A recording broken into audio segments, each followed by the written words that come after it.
The crowd was restless, the lights blinding, and the moment seemed like just another clash of words until Donald Trump leaned back, tilted his head, and burst into laughter while Barack Obama was making a serious point. That laugh sliced through the air like a knife, a sound both mocking and defiant, instantly pulling every camera, every eye, and every ear in the room toward him. People froze, unsure if they had just witnessed a slip or a calculated strike. But Trump knew exactly what he was doing. His laughter was not a casual chuckle. It was a declaration, a message that said, "I am not afraid of you, I will not be humbled by your legacy, and I will laugh in the very face of your authority." The room shook with gasps and scattered applause. Supporters roared at the audacity. Critics recoiled in shock, and millions watching live across America felt their pulse race. In that single laugh, the tension of years of rivalry between Trump and Obama burst wide open. It was no longer about policies or speeches. It was about power, ego, and dominance. And Trump had just set the fire burning. The stage was not just a platform, but a battlefield of reputations. On one side stood Donald Trump, the former president who thrived on spectacle, unpredictability, and raw confrontation. On the other side was Barack Obama, the man remembered for his composure, eloquence, and ability to rise above the storm. They were not merely two politicians sharing space. They were symbols of two Americas locked in a struggle for identity. The event had been billed as a forum on leadership, a chance for both men to reflect on the state of the nation, but the moment Trump laughed, it became something far more personal. Networks had cleared primetime slots, audiences filled every seat, and the country tuned in expecting words of insight. What they received instead was a clash of styles, a collision of egos, and the unfolding of a scene that would dominate headlines for days. Around them sat journalists with pens ready, cameras zoomed tight on every twitch, and analysts already preparing their hot takes. But the real story was not in the official speeches. It was in the electricity that surged through the room as Trump's mockery collided with Obama's silence. In that instant, the entire event shifted. It was no longer about policy debates or thoughtful reflection. It was about the raw drama of two former presidents standing face to face, one using ridicule as a weapon, the other wielding dignity as a shield. Trump did not let the laughter fade into the background. He leaned forward, pointed toward the audience, and said loudly, "This is what weak leadership looks like. Long speeches, serious faces, but no results. They had 8 years and did nothing, and now they want you to believe they still matter." His words landed like punches, igniting cheers from his base and furious murmurs from Obama's supporters.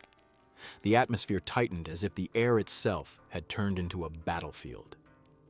Obama, standing calm, chose silence, letting the storm rage around him. That silence, however, carried a weight that unsettled the crowd even more.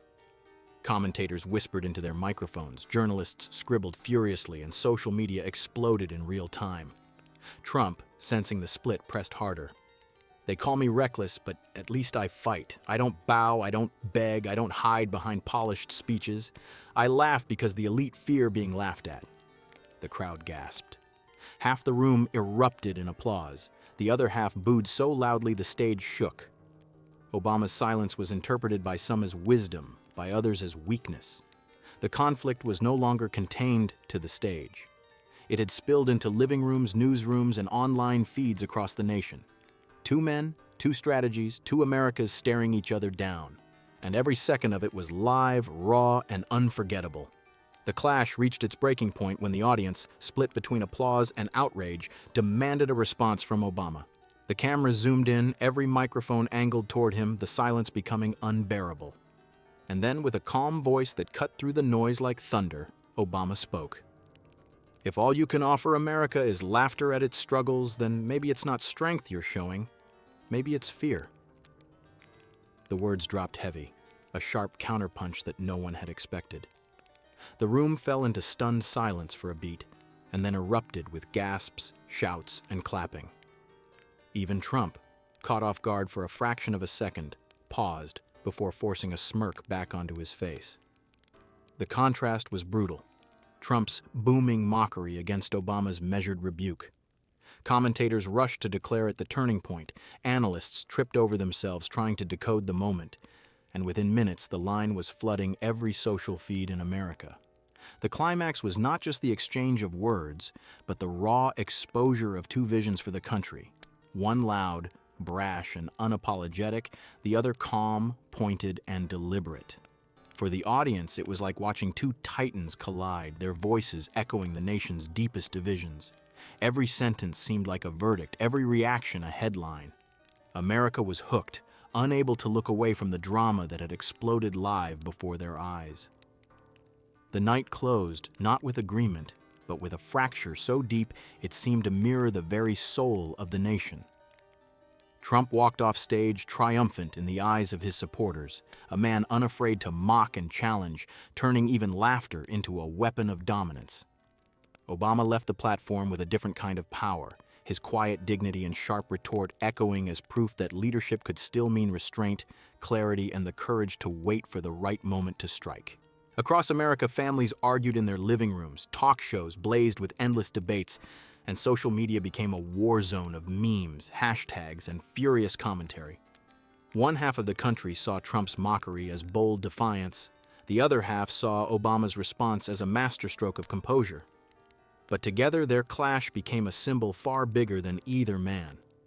It revealed what America had become: a nation divided between noise and silence, between defiance and dignity, between two versions of strength fighting for legitimacy. The laughter and the clapback would not fade with the headlines. They would be replayed, dissected, and remembered as a defining moment, a snapshot of a country struggling to choose what kind of voice it wanted to follow. And as the stage lights dimmed, the question that lingered in every mind was not who won the exchange, but what it said about the future of America itself.